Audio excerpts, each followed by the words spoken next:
Richard Feynman was one of the most respected physicists of the 20th century. While teaching at university, he noticed something strange. His students were doing well, could solve the equations, they could repeat the definitions, and they could pass the exams. But when he asked a simple question, not a harder one, a slightly different one, they were lost. Not confused, not unsure, completely lost.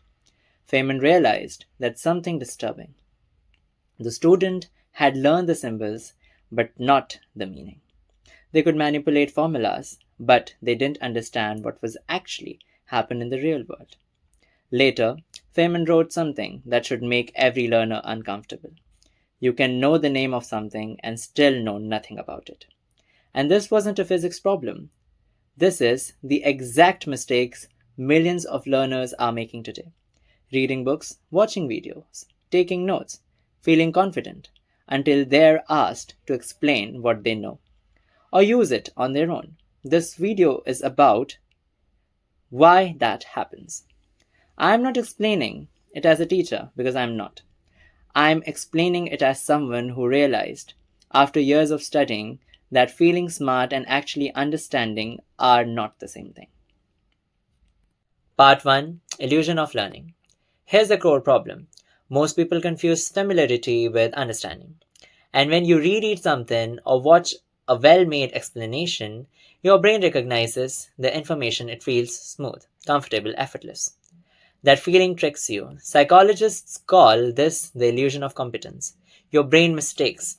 I have seen this before, or I can actually use this. They are not the same. This is why learning often feels successful, right until the moment it tested.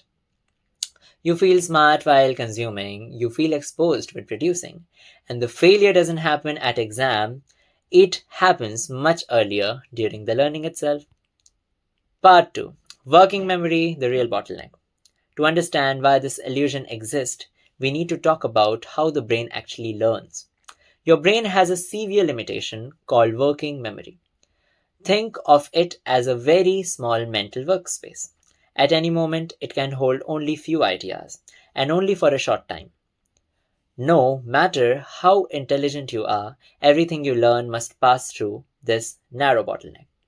When information comes in too fast or in large chunks, your brain doesn't build structure. It remembers fragments, examples, feelings. And this is why people often remember the story, the analogy, the teacher's voice, but forget the underlying principle. The brain stores the experience, not the understanding. Part 3: Patchy prior knowledge. There's another problem most learners don't notice. You never start learning from zero. You start with prior knowledge, and it's usually incomplete and uneven. You might understand some terms, some ideas, some surface level explanations, but the connections are missing, so when new information arrives, your brain fills the gap automatically. It guesses. This creates false confidence. I already know this, but in reality, you know parts of it and misunderstand the rest. Research in education shows that learners often enter a topic already, knowing a large portion of it, but everyone knows different parts. That means everyone misunderstands in different ways, and those misunderstandings feel invisible. Why repetition doesn't fix it? This leads to a popular mistake. When learning fails, people respond by doing more the same. They reread, they highlight, they watch again. This strengthens recognition, not recall. Recognition feels safe because the answer is in front of you. But real learning happens when you have to produce the answer without help. If you can't explain something without looking, it was never stored properly. Repetition without retrieval creates confidence, not competence. And that's why people say, I understood it yesterday, but today it's gone. And it was never truly there. Part 5: The only real test of learning.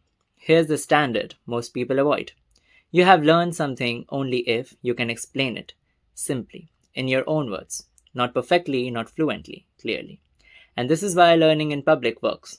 Not because it builds an audience, but because it exposes the gap instantly. You cannot fake understanding while explaining. And this is exactly what Feynman understood. Understanding is not about knowing terms, it's about being able to reconstruct ideas from the first principles. Why this matter? Most people don't fail at learning because they are lazy. They fail because learning feels successful long before it actually is. If you care about real skill, real authority, and long term leverage, you must stop optimizing for the feeling of learning and start respecting the process of understanding. From here onwards, I'll be documenting what I learn and how I learn it publicly, not as a teacher but as a serious learner, because the people worth listening to are not the ones who claim mastery but the ones who earn it visibly. Thanks for watching.